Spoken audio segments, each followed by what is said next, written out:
a very beautiful community. Donald Trump has made the big statement on the future of support for Ukraine that he had been advertising for a while. Let's react to it. The preponderant commentariat reaction is mistaken. It tends to claim that Trump is finally learning what Putin's real motives are, and thereby coming out of his enamorment with Putin, because he's finally realizing that he's being taken for a ride. So this is the claim that there is a genuine about-face move that's happening, and it's a product of not just a buildup of frustration, which is certainly there, but a process of intellectual improvement around the particular issue of Putin's brutal invasion of Ukraine. And that isn't just not true, it's an elementary misunderstanding of how Trump's mind works. And it's understandable because political commentators tend not to be very good at analyzing psychology, especially in cases like Trump, where psychology spectacularly impinges upon political practice in a way that far exceeds what we've experienced in the recent history of the West. So instead of the idea that Trump's learned something about Putin that's making him change his mind, it's well expressed in this tweet I've got in front of me from Carl Bildt, who says, "Step by step, Donald Trump is starting to see the real Vladimir Putin. That's welcome, although late."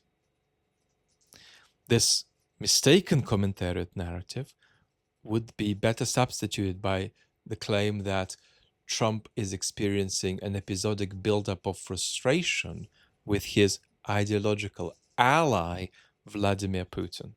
That's a very different reality to the reality, the magical reality in Bildt's quote. Now, sometimes fabricating optimism is better than not having any optimism at all. At the same time, fabricating optimism also has the risk that in trying to make the world better, you are kicking off from a platform of a false understanding of the world as it currently is. And that's actually going to undermine your capacity to achieve change.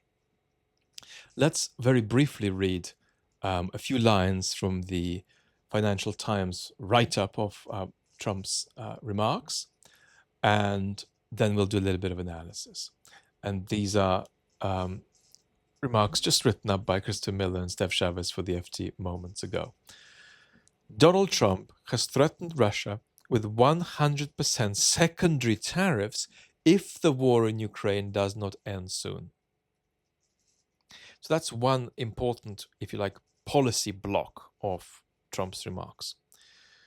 What he's essentially saying is that I'm going to implement secondary tariffs on countries trading with Russia, that could go as high as 100%, but don't have to, even though I don't have currently a picture of what these tariffs would remotely look like. Nor do I have anybody in my team who has a picture of that. And it is also clear that economists receiving this information have no idea what Trump is talking about, because he has no idea what he's talking about. So he's threatening to do something that he doesn't know what it is. He isn't even going to do it now, he's going to do it in 50 days, giving Putin the chance to get closer to winning the war. Winning the war for Putin in this context, in the context of the summer offensive, is not taking very large swathes of Ukrainian territory. It's putting sufficient pressure on Ukraine so as to bring it about that a peace deal is available or realistic, which is more toxic politically, economically, socially, and militarily for Ukraine in the medium term than it is for Russia. For Putin, winning the war is not about winning the war against Ukraine. Putin is not fundamentally at war with Ukraine. For Putin, Ukraine is a lever to pull in a regime security and mystical escalation motivated geopolitical conflict with the West. And in that conflict, Putin seeks aspirations like propriety over Eastern Europe, the dissolution of NATO, and economic collapse in Western democracies. That's victory for Putin. It's not the acquisition of 4.5 more villages. So I'm going to do something even though I don't know what it is. And I'm going to do it after you continue bombing Ukraine for 50 days and continuing to advance at the front. And then God knows what I'm going to do after these 50 days. A quote from Trump: "I'm very unhappy with Russia. I'm disappointed in Vladimir Putin because I thought we would have had a deal 2 months ago." Trump also recited an exchange with Melania, and he and Melania have a very bad relationship. But the exchange was roughly, "I've spoken to Vladimir Putin, had a great conversation," and Melania comes back and says, "But civilian infrastructure is being bombed in Ukraine 2 hours after your lovely conversation." To pull us a little in the other direction, Trump was also asked, what would you do if Putin escalates further? How far are you willing to go? And Trump's answer there was, "Don't ask me a question like that." The other significant element of this is weapons for Ukraine, but really in the form of lucrative deals for American arms sales to third parties who may then go on and give weapons to Ukraine.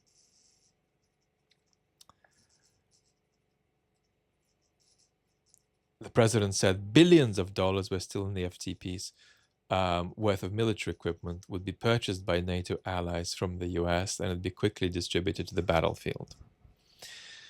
Now, we don't understand the details of this, but insofar as we can understand the details of this, is clearly insufficient. You are being bombarded by algorithms for which you are partly responsible in 2 ways at the moment. The first way makes 3 claims, each of which is false, and it's okay, potentially, if these claims are made in the mode of advocacy for Ukraine. It's not okay if they're made in the mode of analysis. And the 3 claims are that Russia is about to crumble, that Ukraine is more civically and politically cohesive than ever before, and the third claim is the West's support for Ukraine is stronger than it's ever been. Each of these 3 claims is false. We won't analyze them in detail, but it's important that you distinguish between a space of advocacy where you can legitimately encounter these claims and a space of analysis where ideally you shouldn't encounter them, because if you encounter them in the mode of analysis, the analyst is putting things into your tummy that are disrespectful. He's putting junk food into your tummy that's not going to fulfill you. The second thing that, with the help of some of us, the algorithm is doing, is isolating good news for Ukraine and isolating bad news for Russia, and inviting you to celebrate isolated instances of bad news for Russia and celebrate isolated instances of good news for Ukraine. This is going to lead to disappointment, because what fundamentally matters is the relative strength and precarity of Russia and Ukraine economically, civically, politically, infrastructure-wise, of course, militarily.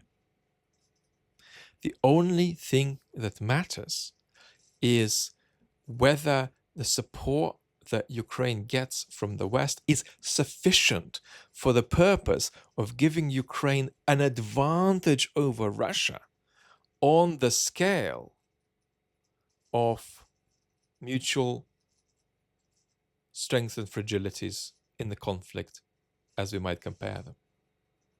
If you're celebrating isolated good news, you're engaged in, at best, advocacy, and at worst, consumerist behavior that takes advantage of Ukraine as a bit of soap you might buy on Amazon for your consumerist emotional titillation. If you're going to be serious about Ukraine, you'd better understand Ukraine's relative strengths and weaknesses vis-a-vis Russia. Now, let's briefly analyze what's wrong with the idea that Trump is finally learning what Putin is all about. Trump lives the same day over and over and over. He gives the impression of a certain kind of aliveness and freshness, you might say, in an unlovely mode, precisely because he's not going anywhere, he's not growing. He's reliving the same reality the same day over and over and over, while engaging in drama, in theatrics, in the pursuit of attention and money, more than power actually, but power too. And he is doing that all under the umbrella of two impulses: the impulse to meet his narcissistic supply and the impulse to act out impulsively. Learning does not happen in that mind. His change of position on Russia is not accumulative. A cumulative change of mind means that you're going to hold it next month and the month after. Trump is not doing that. He's engaged in a dispositional state that has a kind of fleeting quality that beliefs don't have. Trump does have some beliefs, but they're minimal. And he's inherited them from the 70s and 80s. And one of these beliefs is the belief in tariffs as a magical solution to every kind of problem you might imagine. My microphone is not working. Put a tariff on the microphone, a beautiful tariff, a perfect tariff, a big tariff, and the microphone will probably work very fast. Magical thinking about tariffs, but the tariffs are a kind of belief, nevertheless. He's inherited from the 80s. He has very few beliefs like it. How should I act out now is more the sort of question that's occurring in his mind. Now, there is then a problem of a kind of narcissistic dependence he has on Putin. He has welcomed Putin into a society of a magical order, of which Putin and Netanyahu too, and Trump are members. And they irradiate their glow and light one another up and make one another look powerful, able to make a difference in the world, for better or worse. For worse matters too. Trump loves being seen as being in a sadistic position of power, and that's what motivated the ambush of Zelensky months ago in the Oval Office. Trump loves it if you think he has power, whether he is using it for good or for ill. Now, the reason Trump is genuinely feeling frustration with Putin is that he does share membership of that society with Putin. He couldn't be in the same triggered way frustrated by Zelensky, because he's not welcoming Zelensky into any kind of society. He doesn't really recognize Zelensky as quite real. But Putin is very real for Trump. And if Putin disappeared, Trump would need to go through a process of narcissistic divorce and bring it about that needs that Putin was meeting for him are going to be met in some other way. That's always possible. You can always have narcissistic divorce. More on that narcissistic dynamic on the main channel video, which we shared 4 months ago. But that divorce does not come easily. And what you're seeing now is not the divorce. You're seeing frustration from within the marriage that is activated frustration precisely because the marriage is still there, not because there is a divorce. A divorce is possible, but it's painful for Trump to go through it. He'd rather not. And what's happening now is quite certainly not an illustration of that divorce. Now, a second terrain that's enormously important here is ideology. Trump is not self-consciously ideological, but of course he is very ideological. And he shares a kind of global ideology with Putin, an ideology that's doing the rounds across the globe. The mystical side of Putin's ideological location, Trump doesn't share. All this stuff about history is meant to be Russian in this and that magical way, propelling Russia from the back row to the front row of nations. All of that kind of stuff is weird to Trump. But what I think we could call hyper-neoliberalism, or fascicized hyper-neoliberalism, or monarchist hyper-neoliberalism, these word salad labels don't matter much. What matters is the phenomena at hand. They do share. And what they do share is a kind of a leak from putting a primacy on the market to putting a primacy on unbounded conflict of all against all. Might is right. And then you have a situation where out of might is right grows a certain kind of monarchist ideology whereby the legitimating story in any polity is that the actions that are to be attributed with political legitimacy are just the actions of the leader. Legitimate political action is just stuff that the number one person does. That's not an ideology Putin invented and infected Trump with. It's an ideology doing the rounds globally, and it's not distinctively Russian. What's distinctive about the Russian version of it is how extreme it is, but it's more extreme than unique. Russia has, as Isaiah Berlin would often remark, an historical tendency to incorporate ideas washing around the globe and then make of them something that is far more far-fetched and intense than what's made of these same ideas elsewhere. But they've got this ideological wash doing the rounds globally, and Trump's an example of it. Nigel Farage is an example of it. Orban is an example of it. Netanyahu is an example of it, and so on. And I suppose at this point, I have to say that probably the main channel video that'll come next after a 4-month break will be on this topic. And if you haven't visited the main channel, go over there, take a peek, and anticipate something to come soon. But this ideological remark leads us to an observation about Mark Rutte, who has been very, very soggy with Trump in a way that could be justified if Trump were an aberration and if this global ideology were not circulating around the planet. But as it is, and as Trump is not an aberration, and as there are local Trumps growing as we speak in Europe, from the Czech Republic to Austria to Belgium to the UK, this approach is in fact a misunderstanding, not just of the needs of Europe politically, not just in terms of Europe's security needs, but even in terms of the needs of an alliance like NATO. A minority in the community argue that Mark Rutte's ingratiation is tactically effective. That's a profound mistake half of the time.